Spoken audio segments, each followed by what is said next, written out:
Ya, pemirsa, kita ke informasi selanjutnya, pemirsa, atas terkait informasi tersebut, pemirsa, untuk membahasnya lebih dalam terkait tewasnya Afif Maulana yang ditemukan tewas di Sungai Kuranji, Kota Padang. Kami sudah bersama dengan Direktur Lembaga Bantuan Hukum atau LBH Kota Padang, ada Ibu Indira Suryani. Sementara pemirsa, dari pihak Polresta Padang, kami juga sudah menghubungi, namun belum ada jawaban kesediaan untuk bergabung bersama kami pada siang hari ini, pemirsa. Kita menyapa terlebih dahulu Ibu Indira. Halo, selamat siang Ibu Indira. Halo, selamat siang Mas. Ya, Ibu Indira, terima kasih telah bergabung bersama kami di Ayu Siang kali ini, Ibu Indira. Ibu Indira, terkait kematian Afif Maulana ini, apa temuan dari LBH Padang, Bu Indira? Jadi memang ketika kami mendapatkan kuasa dari keluarga korban, kami melakukan investigasi sendiri untuk mengetahui apa situasi yang dihadapi korban hingga dia meninggal dunia. Dari hasil yang kami temukan, investigasi yang kami temukan, memang diduga kuat korban ini dan beberapa orang temannya menjadi korban penyiksaan dari anggota kepolisian, lebih spesifik kepada tim Sabara Polda Sumbar yang melakukan pada dini hari itu patroli malam hari sekitar 30 orang dalam tim itu. Ya, Ibu Indira, lalu apakah ada indikasi penganiayaan terhadap korban, Ibu Indira? Iya, jadi karena ini kasusnya dilakukan oleh kepolisian, tentu itu bukan kasus pelanggaran hukum biasa, itu adalah kejahatan hak asasi manusia yang dikenal dengan konteks penyiksaan. Jadi ketika korban ditemukan, banyak luka-luka di dalam di sekujur tubuhnya, ada luka di bagian punggung, bagian kiri korban, dan kemudian ada telinganya yang berdarah, jadi ada pergelangan siku dan sebagainya itu penuh dengan lebam-lebam begitu. Nah, juga kemudian bersama keluarga ya menemui beberapa saksi-saksi yang hadir yang juga tertangkap saat itu begitu ya, diamankan secara paksa bukan secara prosedur hukum gitu. Yang kami lihat dari keterangan saksi itu bahwa korban ini awalnya berboncengan bersama anak lainnya dengan menggunakan motor dengan beberapa teman yang lain, lalu kemudian ada proses penendangan yang dilakukan dan mereka terjatuh terpelanting dan berjarak dari saksi A ke Afif, korban Afif Maulana itu sebanyak 2 meter ya, sekira 2 meter.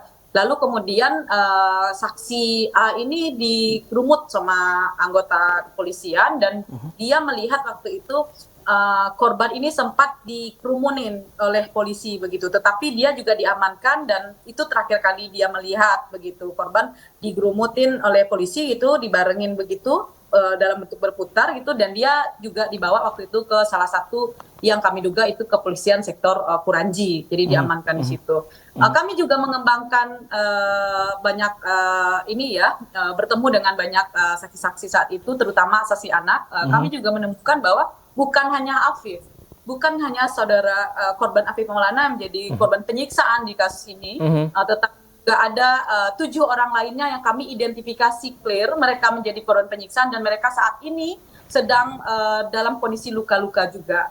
Jadi ada 5 orang anak lagi dan 2 orang dewasa yang umurnya 18 tahun yang kami temukan sebagai korban penyiksaan juga yang saat itu terjadi juga berbarengan dengan korban Afif. Jadi yang kami temukan memang rasanya agak kurang make sense saja bagi kami ketika misalnya polisi sudah mengerumunin Afif lalu kemudian dia ditemukan menjadi mayat mengambang di Sungai Kuranji gitu.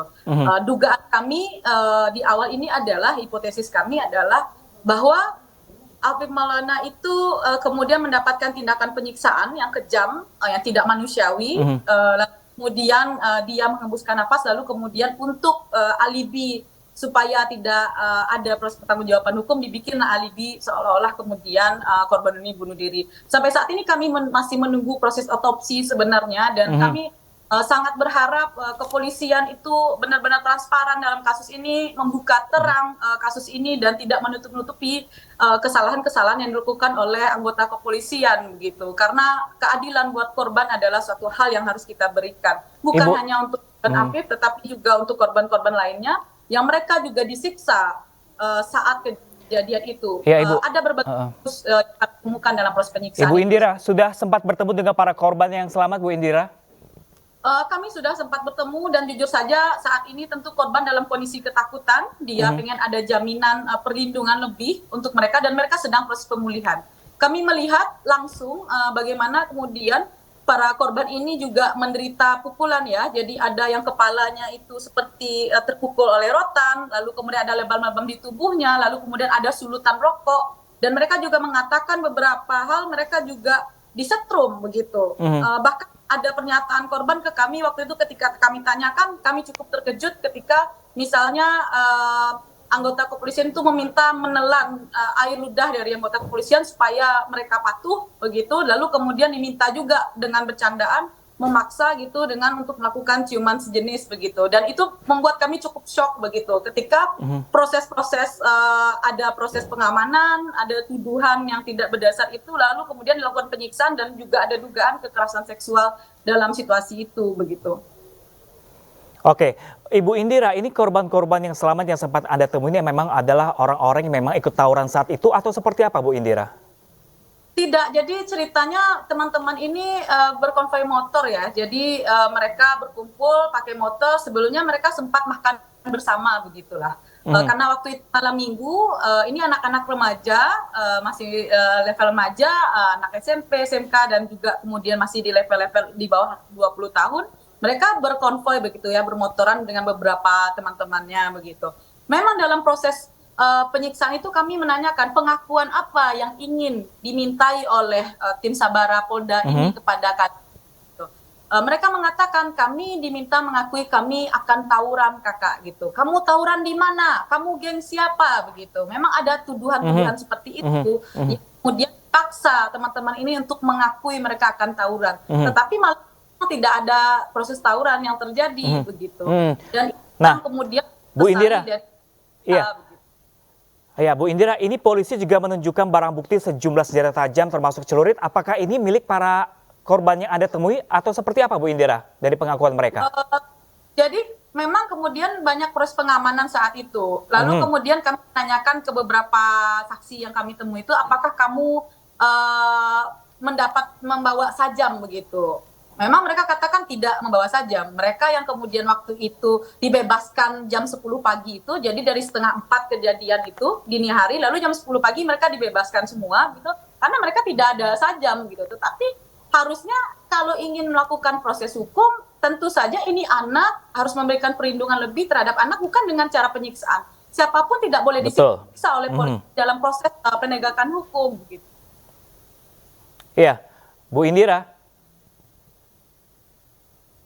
Bu Indira, ini 30 polisi telah diperiksa, Bu Indira. Ibu Indira mengetahui ada informasi kelanjutan dari kasus tersebut, Bu Indira, pemeriksaan tersebut?